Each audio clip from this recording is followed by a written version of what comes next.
Hello and welcome to DDOCast episode 535, recorded live on Sunday, October 14th. I'm your host, Patrick. With me this week, we have returning to the show, Arkat. Welcome back. Good morning. Thanks for having me, Pat. Yeah. We also have Voodu. Hey, everyone. Thanks for joining me this morning. Our screenshot this week, Chiff Chaff wakens the Spectral Dragon Attorney in the 386th screenshot of the week. A nice view if you haven't gotten a chance to see Eternity in the new version of Night Revels. Here you go. It's what it looks like. And we'll talk a little bit more about that. We're going to be reviewing Update 40. It is a bit of an earlier review than we normally do, but I think just there's not as much content to really review. And I kind of wanted to do it before Night Revels ended to kind of give people an opportunity to maybe glean some information here in their night reveling. So we wanted to make sure that was a possibility for you. We like to talk about Dungeons & Dragons online nearly every weekend. You can watch us through Twitch, YouTube, the DDO forums, iTunes, or from our website, DDOCast.com. DDOCast is hosted by Cyber Ears, the awesome podcast hosting network, and shows are usually available within a few days of recording. The next show will probably be next weekend. We'll see how this goes. We might break this one up into two segments, so the second half would be next week. But if we get through it all, we'll just do it all in one tight bunch. But we'll kind of figure that out as we go along. But you can stay up to date by following us on social media at DDOcast on Twitter. We also have a calendar on DDOcast.com, our website. One quick producer's note. I'm still on the old computer, so apologies. I just can't look at the chat while I'm doing this. It's just a little too much to ask of this computer and kind of what I needed to make this work. So I won't really be following the chat, and I apologize for that. But on the podcast this week, so we had update 40 patch. What are we on, 1 or 2? 1, patch 1 this week. So we'll talk about that. We also had we'll also have our review and stuff like that as well. So yeah, let's jump into game news. Like I said, we had update 40, patch 1. So they did a bunch of work on animations. That's kind of a big theme. Basically, the short version is we got cloaks. Cloaks were cool. They had to touch every single animation for player characters. And I don't know what, they broke maybe 5% of them? Something like that? That's a lot considering how many animations there are. So yes. Yeah, no, there are. Oh, what did it? When I visited there on my vacation in August, the guy who was doing the work on this showed me like, okay, here's the list of animations for just this race and gender combination, because each male and female of each race has their own unique animations that they have to do, and it was a lot. And I remember saying like, man, that's a lot. I was like, oh yeah, but once you get going, that's all right. But yeah, there's a lot. Dude. I'm pretty sure that guy, bless his heart, was doing Cloak character animations for at least a month, if not more. Probably had that 1,000-yard stare too, was whereas you're staring and staring at code and you just miss stuff because your eyes have glazed over. Well, it's not. And hopefully I can kind of share a little bit about this. It's not as though it's like lines of code, right? Like there's a tool. It's an interactive. You can see this with animation and movies and stuff like that. It's not that they're like writing lines of code to make this work. Like there's actually a tool that is used to kind of make it do its thing. So thank goodness, because I don't know how you would abstractly look at a line of code and say and like type that out and make that work. That just sounds obscene to me. But anyways, moving right along. Falconry, the Falconry tree. All avian companion attacks now connect about 30% faster. Great. This one's fun too. All avian companion attacks happen regardless of if the player's own attack hits or not. You can even use the melee attacks on targets that are out of melee range, and the companion will still swoop down and attack the target. That's kind of neat. I like that. Let's see. All avian companion attacks now make a line of sight check. Mark Your Prey no longer has a shared cooldown with animal or avian companion attacks. And that should no longer prevent certain quests, such as the Miller's Debt and What Goes Up, from progressing correctly. What does that mean? I mean, how in the world do you prevent Miller's Quest from going correctly or progressing? I don't know. I would say, though, that the Miller's Quest breaking, not a big deal. What Goes Up breaking at the end, that would be annoying. Yeah, that's kind of a big deal. That's a long quest to get that to bork at the end. So, let's see. Archmage Arcane Bolt now successfully strikes its target. The Drought of Midnight. That's nice. Yeah. The Drought of Midnight's duration no longer expires in public areas because you don't need to use it in public areas anymore. That's great. Fix the Vampire Cosmetic Elf for Wood Elves. Sentient Stormreach Arc completion now grants the new versions of Nade items instead of Update 40, or introduced in Update 40 instead of the old versions. The Arc also no longer grants sigils, and the Epic Chest no longer grants sigils. But there was, I didn't grab it, but there was another place where the old versions or sigils were dropping. Linabelle yeah, somebody let Linabelle know that, and she was like, "Arg," she was kind of upset. Whack-a-mole reference was in there. Precisely. Let's see, Wrath of Earth can now be completed, so that's fantastic. As can newcomers, so you can get into those quests now. Let's see, Killing Time.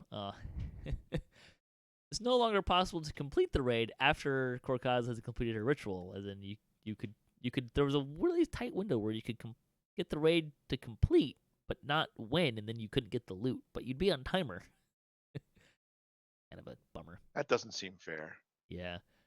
If you kill the root very quickly, the damaging orbs will be removed correctly. There's no longer erroneously repeated DM line.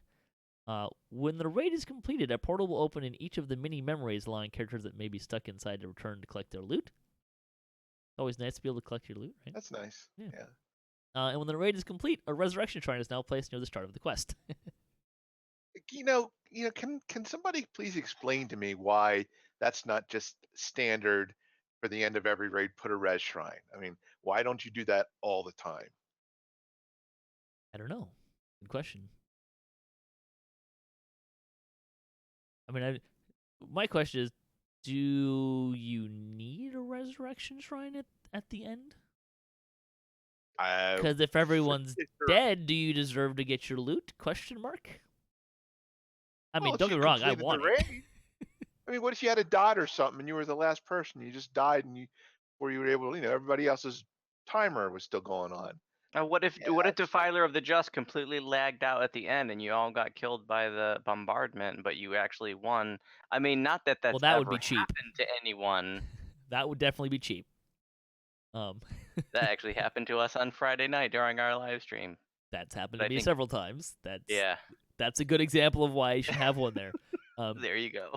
but I see, here's the player in me is like, yes, put a res shrine there, because if I get completion of the raid, I should get the loot without getting on timer.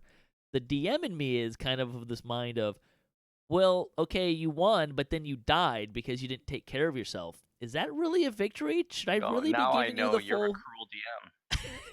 I'm not playing pen and paper with you.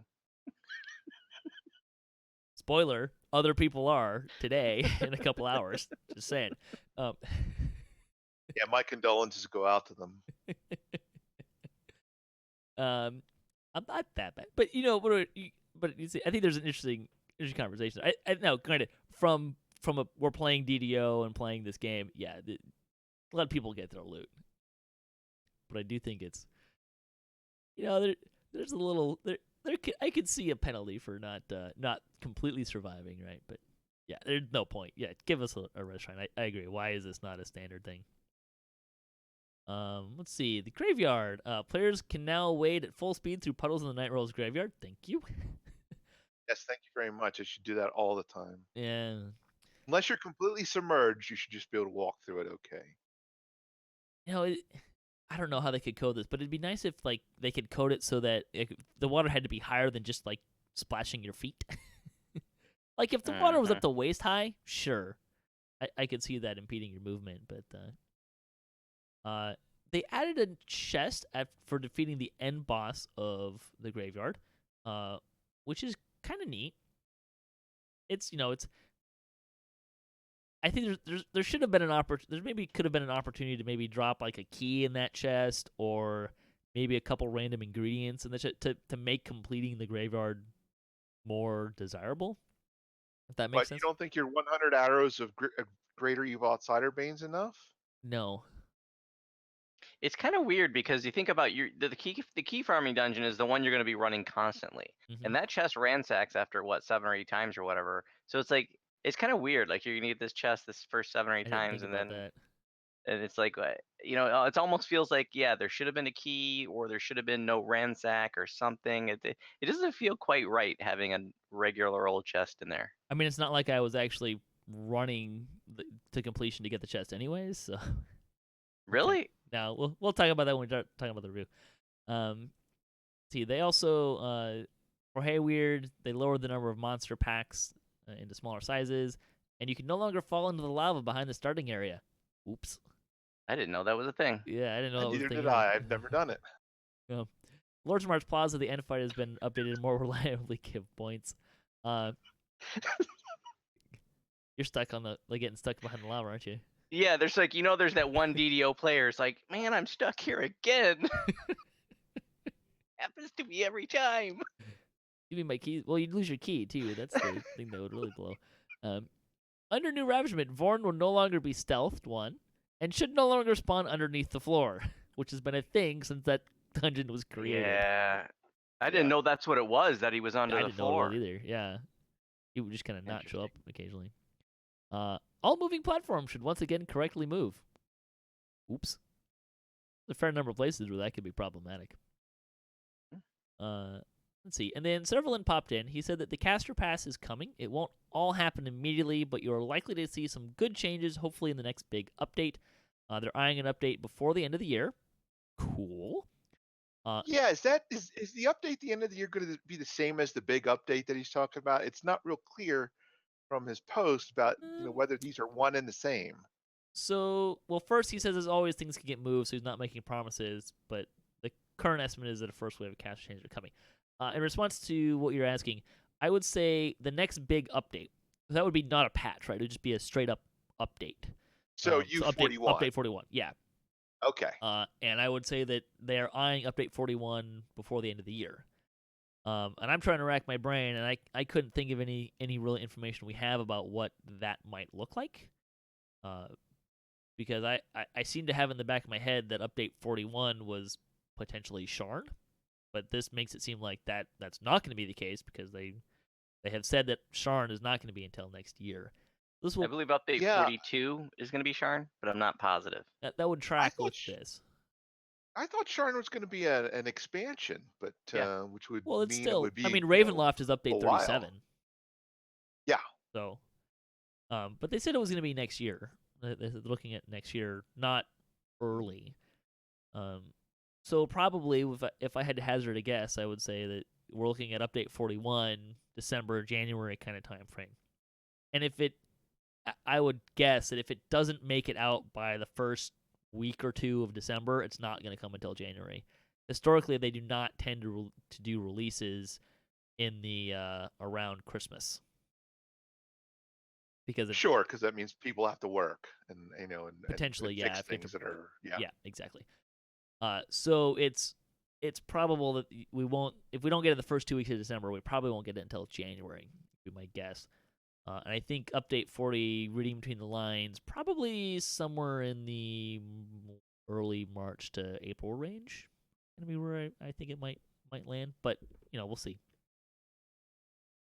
But anyways, I think this was the first news that an update before the end of the year kind of got out as well. So, bonus days. You can get 35% crafting XP through October 15th today.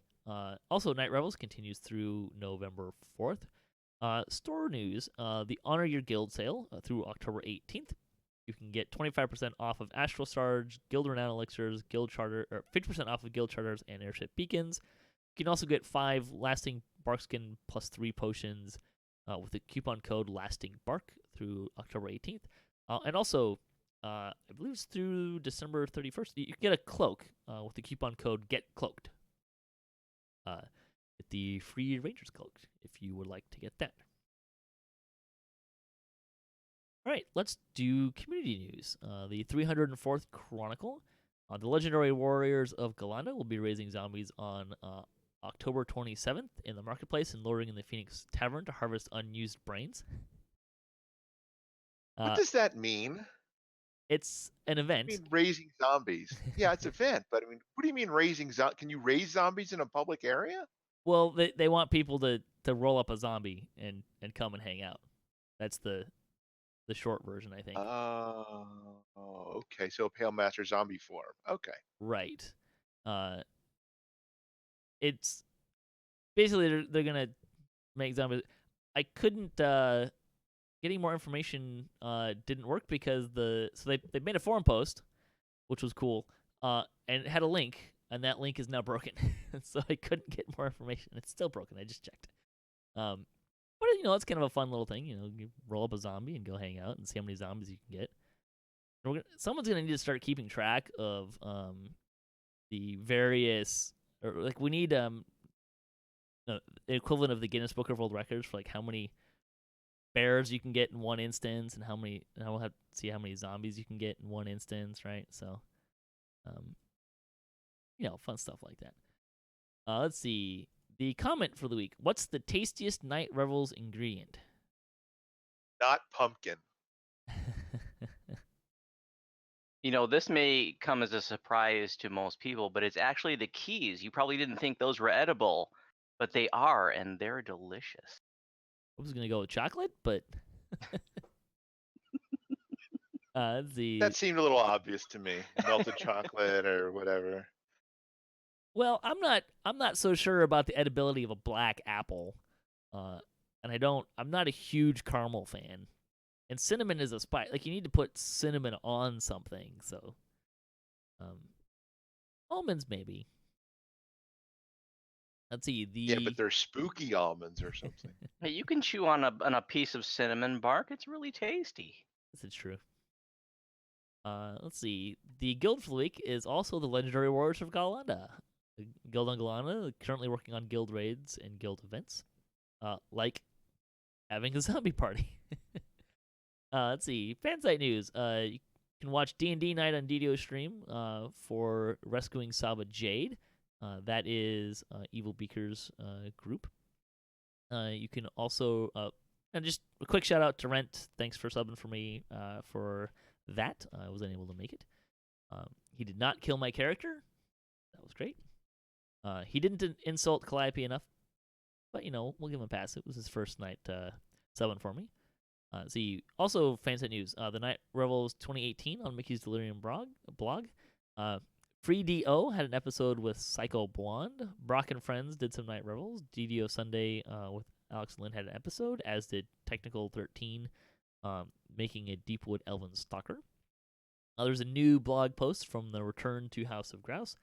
DDO PL ran Night Revels.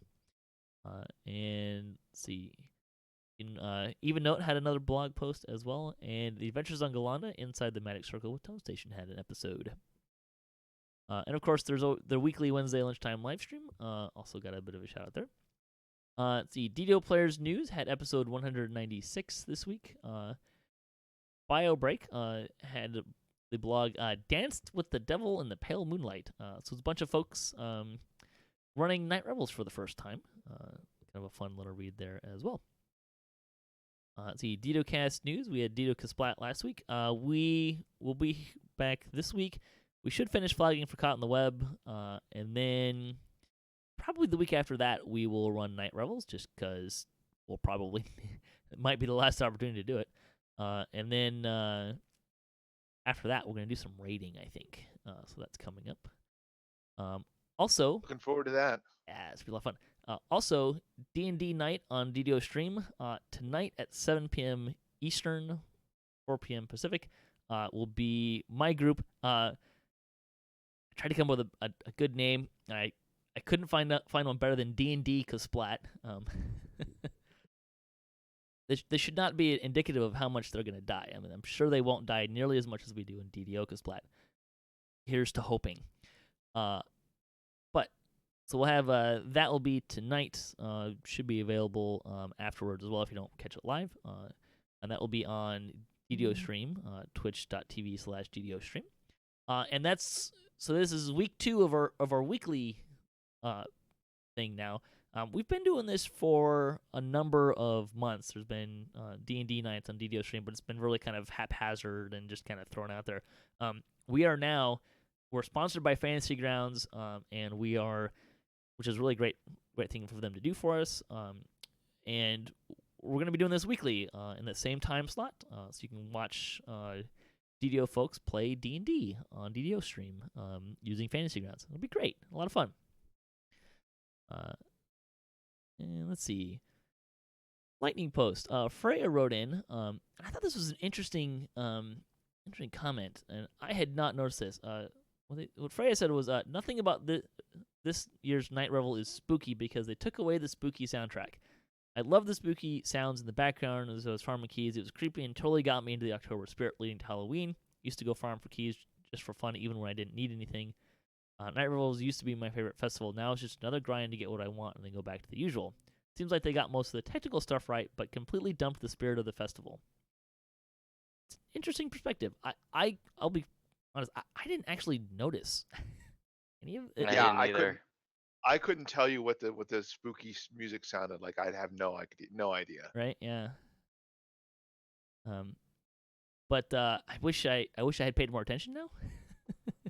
It's probably because most of the time I spent in the old key farming instance would be like I'd come home, I'd log in, I'd group up with my guild, like, okay guys, I'm gonna go, make dinner and take a shower and kind of clean up and like go through the whole I just got home routine. Yep. That was really kind of how that worked for me. So you would just stand in one spot with your warlock aura going and just gather keys. Pretty much. I'd log in and then I'd just kind of sit there and help them boost the number of spawns to get more keys for those that are actually actively playing and stuff like that. So, there you go. But yeah, it was interesting. I really wish I would have paid attention to the music now, but I thought it was kind of a neat, an on-point criticism, I guess, and wanted to make sure that point of view got out there. Okay, so what we're going to do now, we're going to do our Update 40 review. We'll probably get through it all today, but we'll kind of see how this goes, play it by ear. So there's not a ton. Like I said, the new content is basically a raid and 2 new dungeons in Night Revels, plus the kind of change in the key farming mechanic. And we'll just start with Night Revels, and we'll start with a new key farming instance. What do you guys think about that change and how it plays out? I love it. Part of me is sad because I really liked the old public instance with people running everywhere and hanging out in a 12-person group with the guild or friends. I mean that part I miss, but the way that it's set up now, I'm getting keys at a much faster rate than ever before. I mean, no comparison. And we're getting XP on completion, so that makes up for any it's maybe I'm sad that the social component isn't quite there, but I'm getting XP while key farming, so I'm really happy about that. I've already knocked out an epic past life. I'm gonna knock out one more, so it's more keys, it's XP. I missed the group, but that's okay. I'll take it. Yeah, my thoughts are pretty much I pretty much echo Voodu's thoughts on that. I'm getting a lot more keys much more quickly, and I'm pretty much in favor of anything that reduces lag for the game, and if this is what they need to do to reduce server lag, then so be it. I will say this. The Fire Sork is turning out to be amazing in there. I'm consistently getting down to 2.5 minute completions. I posted the video of this, and it's just 3 spell rotation. It's Meteor Swarm, Delayed Blast, Fireball, Fireball. Those 3 over and over and over, running in Draconic, occasional burst, Dragon Breath, 2.5 minutes, boom. Yeah. When you complete it, you get a full rest. Yeah, so that's Yeah, that's yeah. another nice thing. That's probably the Not most running compelling out. reason to actually complete the quest. Yeah, and it makes it a lot better for like casters who were constantly running out of mana before. Yeah, I definitely a lot of my thoughts kind of echo that. The social aspect is probably pretty jarring because you do get more mobs if you have more people in your party, but it's not a linear relationship, right? Like if you have 2 people in your party, you don't get twice as many mobs. If you have 6 people in the party, it's not times as many as 1. So it sort of becomes more efficient to key farm by yourself, which is unfortunate. Having said that, on the flip side, the social aspect aside, which is a big bummer, because DDO is a social game, and I always enjoy the game when it's more social. But it's a much more active and enjoyable experience getting keys. That's not to say that it's not grindy, but before it was like the most efficient way to grind keys was to like leave yourself logged in for a while and go do other things and try to get other people to kind of do it or use warlock cards, right? So it was very kind of a passive, very grindy, not really that much fun. It was kind of balanced by having other people there to kind of sort of help you get through the time. But now you can, it's much more efficient to log in for a couple minutes and go get some keys, and it's very active and all that stuff. So, and a little extra XP is always welcome. And I'll tell you what, in years past, I was always the person who just got the bad luck. I was lucky to get 5 keys an hour, whereas sort of I felt like a standard was kind of like 10 an hour before. And I'm talking about in years past, the way it was set up before, and that if you got more than 10 an hour, that was a really good. Sure. I felt like I was always at about 5 an hour, and so I remember like last year finally just being like, look, guys, I need keys. And I'm not getting any with the group, so I'm just gonna go key farm by myself for a bit. And so the social aspect of it was a little bit ruined for me in years past because I always felt like I wasn't getting any keys. Sure. Yeah. I would say that it's definitely something to be mindful of. You're definitely getting more keys. It's nice because the Night Revels right now it's not this like 3-week time sink. It's I'm gonna go do it for a little while. And you No, not for me. Right. I am once again living in the Lyras. I have done nothing but guild raids and night revels since this started, and that's all it's going to be for the next 3 weeks. Is everyone getting a full set of cosmetics or something there? What are you going to do with all those ingredients? No, I'm just like getting keys and chocolates and selling them, getting augments and stock them up on like a chipmunk on those things. And what do you You're need? going to make a lot of astral shards from in the auction house, I aren't you? made a few so far, but it's a good time. And I'm gonna tell you, I'll tell you what. And I was just talking about this in a live stream earlier today too. In years past, I have depleted all my platinum reserves buying keys, and ever since racials come out, I've been depleting my plat because every life I'm spending a couple 100,000 plat on resurrection scrolls, a couple 100,000 plat on Yugo pots. Okay, over 1 or 2 lives, no big deal. Over 30 lives, that starts adding up. Well, if Plat you'd was stop starting to dying become so much, you wouldn't need the resurrection scrolls. my party members. So they're obviously not for me. I'm not buying red scrolls for me.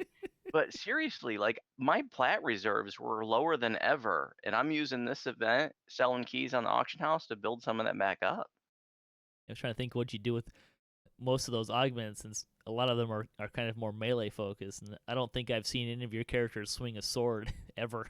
No, this is a great time to like to get the festive augments because they're being posted right now on the Shard Exchange and they're not very high. But in 6 months from now, 8 months from now, when they're not available anymore, the price goes up. And depending on your server, you might be able to sell those for 1, 2, 300 shards each. So if you can set a few of those aside for 6, 8 months, sell them later, you can make yourself some shards. Okay, let's talk about Gravework. It's the new dungeon, the revisiting of Framework. What do you guys think about this one? Gorgeous. Yeah, they did a really good job with this one. Just all the Minotaur skeletons just all over the place was great. I wish that I mean, they'd give you more again because you get bonus chests for killing a bunch of Minotaurs. Pretty time consuming actually because you gotta go find them all. I kind of wish they would have again like the chest maybe would drop some ingredients or something to make it as opposed to just random loot. That was kind of the one thing I didn't really care for in it. But it'd be nice. I was oohing and on as soon as we got over that bridge, and just the way it looks. You feel like you're walking through Sleepy Hollow or something like that, and the Headless Horseman's going to come running through, and I think it's just beautiful. And then you got the pumpkin, Supreme Yeah, Pumpkin the guy Great out Pumpkin there. guy. Yeah, Yeah, it's the Great Pumpkin, Charlie Brown. Like, he was so cool. The end fight's creepy, and I love it. I think it's really awesome. I loved how they really tied it in, right? Like they there's a couple of kind of like what do they call it? Like you have a cliffhanger, but you never really address it. Uh, there's a couple of like little nuggets around the game that really address things, like the fact that we went and massacred a village of Minotaurs. Unless you did it sneakily, which I mean, let's be honest, it's maybe like one in like 1,000 runs is done sneakily in that. But like we went and massacred a village of Minotaurs, and we just kind of like move right past that in the story arc. So it's kind of fun to come back to that and address it, right? So they did some nice tie-ins there, which I appreciated. Okay, Eternity Unleashed. What do you guys think about the kind of the revamped Eternity? it was too easy. They You think? you can do this by yourself on 35, and You do them all by it's yourself on just too 35. easy. Oh yeah, absolutely. Nothing about. I don't think anything about Night Revels is very challenging. Yeah, I don't think it's a problem that it's too easy, because these are just supposed to be fun event challenges and Sure. not like really challenging us. Yeah, there's definitely an aspect of that. I was I, surprised I was really there was only one puzzle out of all the levers. Like the first lever I found was, oh, it's a puzzle. Okay, fine. And then that was the only one that was anything other than a couple of mobs. That seemed a little weird to me. I was really happy to see them put Eternity back in, though. I mean, and the new challenge is reminiscent of the old raid, even though it's been changed. For me, the irony is that they redid it to reduce lag, and then they inject one of the most lag-inducing mobs in the game, which is the Living Nightmares. So that's kind of ironic. Yeah. Although the one I did, it was fine. So I haven't had any problems in there. Do you think the one thing I couldn't stop thinking about though was like, do you think this would be more enjoyable or better design if you had to have people on the outside pulling the levers consistently? That's kind of how the old version worked, right? Mm-hmm.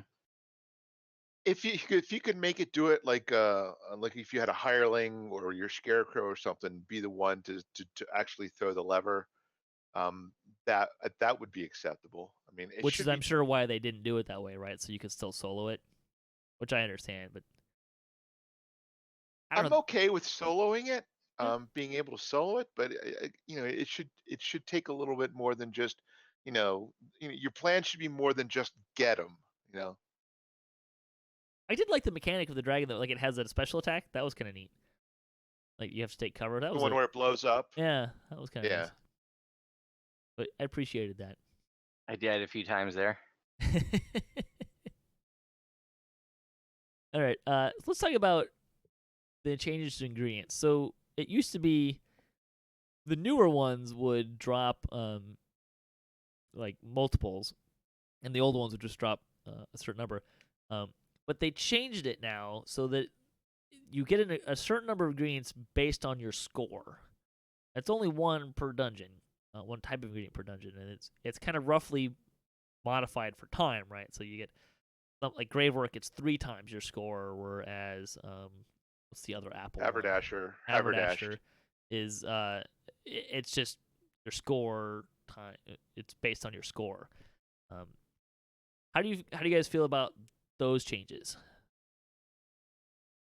I missed the fact that some of the dungeons would give all like 7 or 8 Sure. of each. But I'll be honest, getting 67, or is it 69? 69 for completing a grave work, for example, Hmm. is a pretty good payoff. So I think probably overall we get more ingredients the way that it is now, but I still having to do having to spend keys, three times the number of keys to get to the equivalent amount of ingredients in Haverdashed is a little bit of a bummer. Well, it's faster, but sure. Yeah, It's there's that part of me that wishes that there was a challenge they gave them all like before, but I true. understand why they did what they did. It's also an interesting change in terms of the way that I'm approaching this event. Before it was running those challenges, there was a lot of XP to be had, and there still is. First time XP Oh is yeah. giant, but grinding them out over and over and over, which is what I was doing in years past, and then wanting to buy a ton of keys off the auction house so that I could afford to keep running these challenges over and over because every challenge takes a key. Now it's like the XP is just in the key farming. So Sure. instead of spending all my plat to buy keys to run the challenges, now I'm spending all my time farming keys to get XP and selling the keys and getting plat. So Interesting perspective. I like that better. Yeah, well, it's definitely better when you're making plat as opposed to spending lots of plat, right? I mean, I'm making XP and making plat, whereas before it was like spending my plat to make XP. How much are you getting for a level 35 run on the key farming if you've already done it for XP? Well, I only do it at my level. Oh, You okay, you want to do first time at the highest possible CR that you can. sure. Recommended 35. With a 20% pot, it's like 130,000 XP for the key farming and for each challenge. But after that, I'm doing CR 21 today. I think I was getting like 15,000 every 2.5 minutes, every 2.5 to 3 minutes, Pretty good. and then every CR goes up a little bit. Sure. Yeah, I would say with the ingredients, it definitely feels like I'm getting more. It's easier to do. I do kind of like there's kind of a fun little game you can play, right? Like if you want to just go get the most ingredients the fastest, you can probably do some of the shorter ones faster. Like some of the shorter ones, you're getting half as many ingredients, but or 2/3 or whatever. But you can run it twice as fast. So you can actually you can spend more keys to get more ingredients faster. But if you want to be more efficient with your keys, you can do some of the longer ones. It's kind of an interesting metagame thing that you can pull off there. But But even that doesn't work perfectly because since they're sure, all giving different ingredients, you can't right. just go, well, this one's faster because this one's only giving apples or whatever. Like you got to run the ones you need for what you want to buy. I think it's okay though that you have to. You can't just run the same one over and over and over again to complete your item. It'll be interesting to see though, because right now we've got 2 dungeons doing each ingredient. If they add a dungeon next year, what ingredient is it going to give? They're going to give them all again. You think? Yeah, why not? I don't know. I'm just curious. It, What's he gonna yeah, give you? and I mean that encouraged people to run the new one last year that it gave all. Yeah, maybe. I don't know. We'll see. I don't know. It's kind of interesting. Okay. Let's talk about Killing Time, the new raid. What do you guys think about the new raid? This is just to give a quick synopsis. It's revisiting the Chronoscope. It's continuing Korkaza's storyline. She's back as an undead dragon, although not a Dracolich because you don't need bludgeoning to hit her. Kind of weird. Um, but so, what do you guys think about this raid? I have mixed feelings. That is the best phrase to sum up Please how I elaborate. feel about it. I like the theme that Korkaza's back using the chronoscope to try to like undo our victories. I think that's what's sort of Yeah, happening it's thematically. changing the I timeline. yeah. And so I actually some people have complained about this, but I actually like the fact that we're going back and revisiting like refighting some old bosses. I think that's pretty cool. If that's all we were doing the whole raid, that would be really irritating, but that's just like components of it. So that part is cool. I don't like how long it is. I've only done the raid 4 or 5 times, and it's like consistently an hour on normal. That's pretty gruesomely I think long you'll get on normal for. that faster. Because we're doing hard runs, I think in 40 to 40 minutes or so. Okay, well, And I'll tell you. we've done a couple Reaper one skull in about 70, 80 minutes. Fair enough. So, I was gonna say, because it's so long, I wish they'd just get rid of the penalty boxes. The penalty boxes, they irritate me because that's not even a part you technically even have to do. It's a penalty for people with bad Mario skills, or if you lag out while jumping. So I wish or they would forget your just get feather rid. fall. Yeah, I wish that. Well, I'm guessing Featherfall's always on in there. No. No? No. Okay. Well, No, we it's did a. I'm laughing because we did a run in my guild yesterday where we decided we weren't gonna do the penalty boxes. We were gonna, just because if you die in the penalty box, you'll go back to the start.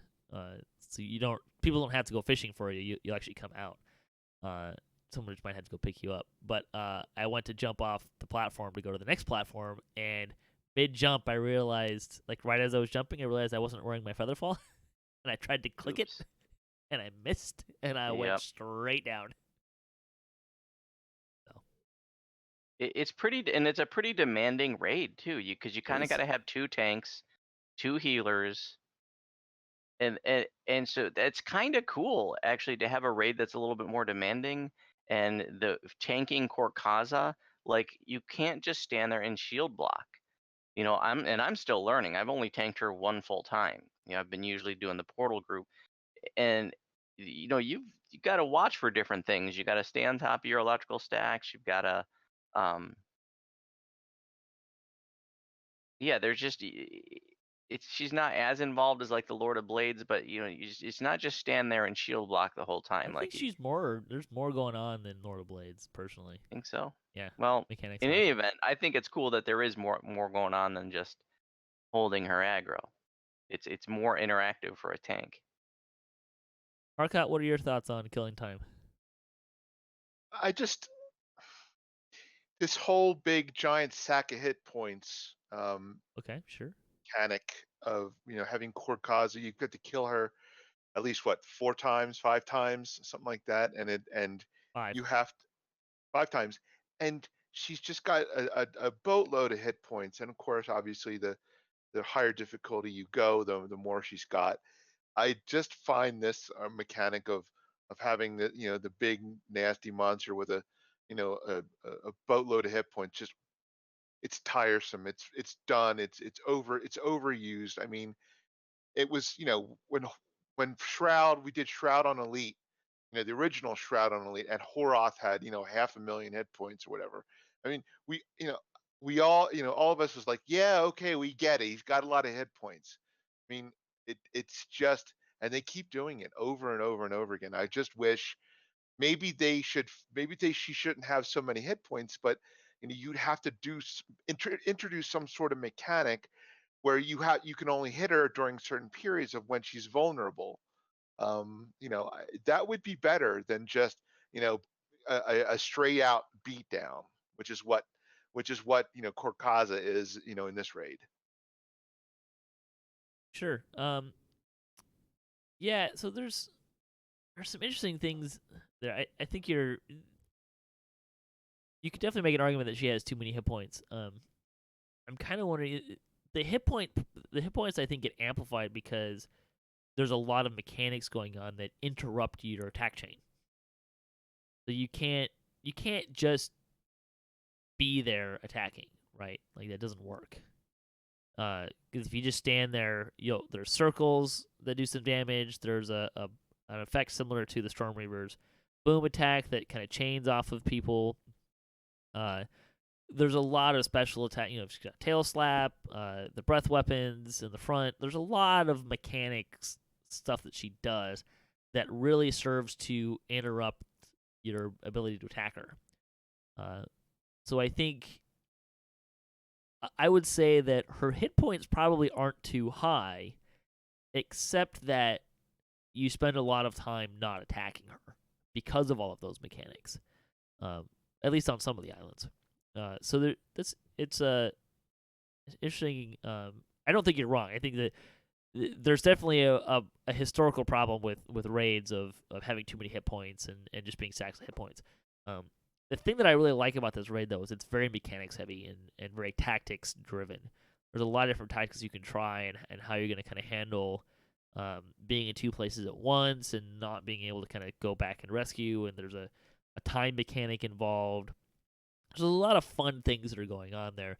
And two of the three kind of major places that you revisit are very tactics, mechanics heavy, right? Like the part 2 from Tower of Despair and the shadows, you're going to kite them or tank them and kind of that stuff, which is a very kind of a technical bit. And then fighting Lord of Blades, who's up until this point, I would say was probably one of the more mechanic-driven raid bosses. So there's a lot of mechanics there, which I really like, and a lot of things. People really got to pay attention to what they're doing. You can't just sit there and turn on auto attack and check out for 10 minutes while you're beating down a stack of hit points. That's true. I mean that's true. But but in the Lord of Blades revisit, I mean he doesn't do Superman. The daggers don't fall. He does and those. He doesn't have this the spinning. Well, I haven't seen him, he does the stun, the whirlwind, the rain of blades, and he jumps up in the air.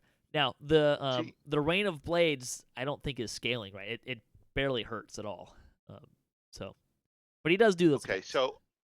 Okay, so then full disclosure, I've done it on normal probably 3 or 4 times and hard once.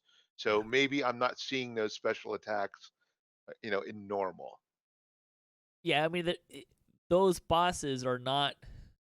There's some scaling involved, but it's not like those bosses are suddenly legendary level 35 bosses, which I appreciate. So they're not terribly more difficult. Yeah, I think you're right. Right, like would we feel like there's too many dragon fights if the hit points were less? Probably not. You probably would feel better. But I think what you're identifying as a critique is the hit points is amplified by you have to jump. You can't just stand there and attack, right? I would say probably, especially when you're getting in higher difficulties and that stuff really starts to hurt. The chaos balls. Not just the chaos balls, but the circles on the ground, the tail slap, and a lot of that stuff that she can do. You can look at maybe being attacking for a minute, and maybe up to 30 seconds of that you can't attack because you got to avoid other things. So, but I do like the raid. The dragon fights are just I would say just different enough that it's doesn't feel too much the same. Although if you're doing it at a higher difficulty and it takes longer, then it starts to feel pretty repetitive. I like the mechanics of the dragon still. Like Voodu, I'm still kind of learning the tanking thing. I think the tip that I would probably give if you're the one tanking, besides learn the tells, the sweeping dragon breath, I think you just kind of sit there and take it and get a heal in between the breath pass. But the one that goes straight on, that's the one I think you want to try to avoid because that one hurts a lot. It hits you like 4 or 5 triple times. hit you. I think it's more. It might be more. I know. I think it's triple hitting in RSO, but this one, it might be more, and that's pretty painful. That's the one that was killing me with the stacks when we were when I was taking on one skull. I think I want to mention where I think there's a big missed opportunity in this raid, which I think would have made this raid so cool.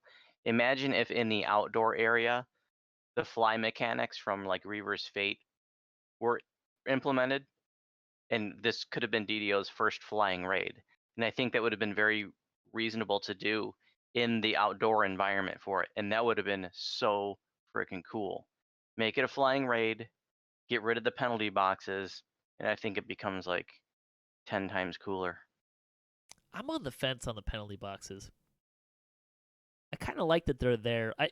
I understand the Mario like is it too much Mario? I think it's a good debate to have. It's a lot of Mario. It is. A whole lot of Mario. I do like though that there's the way that mechanic works in conjunction with being on an island, and particularly some of it gets confined, right? Like on some of those smaller islands. So there's a nice aspect to it there. Now having said that, the fly stuff would be kind of fun too. So maybe a limited amount of flying. I don't know, but I like the raid. I like it a lot. It's definitely a lot better than RSO. It's a lot less. There's a lot of I think you mentioned before, something along the lines of there's a lot going on and it can be pretty punishing, but it's not like RSO is just punishing. Like you're in there, you're gonna get punished unless you can manage this mechanic, this lightning mechanic that is pretty punitive, and I think overly so. This one doesn't feel like that way.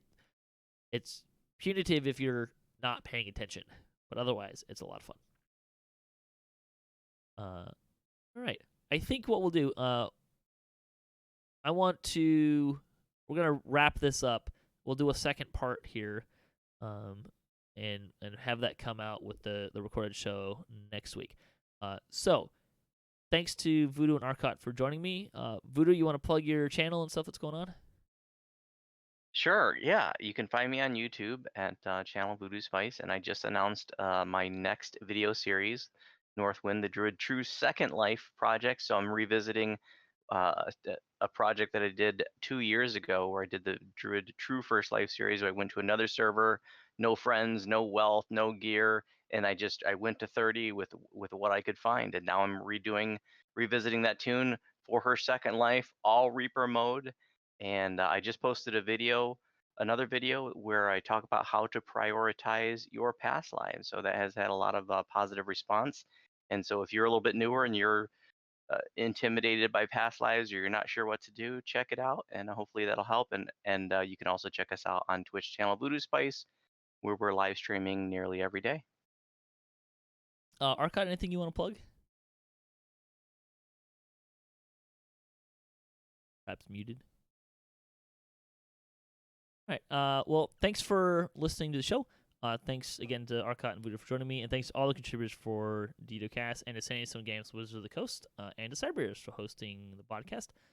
If you would like to support the show, you can visit our website, DDOCast.com. You can support us on Patreon as well. If you have a DDO-themed webpage, or you Twitch DDO and you'd like to be featured on our website, you can email me, ddocast@gmail.com, and I'd be happy to let people know about what you're doing and get you on our website. You can also hit us up at DDOCast.com for show notes, MP3s, our calendar, previous shows, and other fun stuff. Let's be part of this show, or have a comment on this episode, or a question you'd like to hear us answer, or a topic you'd like to hear us discuss, or you just want to say hi. Leave us a comment, email us at DDOCast@gmail.com. You can also find us on social media and follow us for the latest cast updates on at DDOCast at Twitter.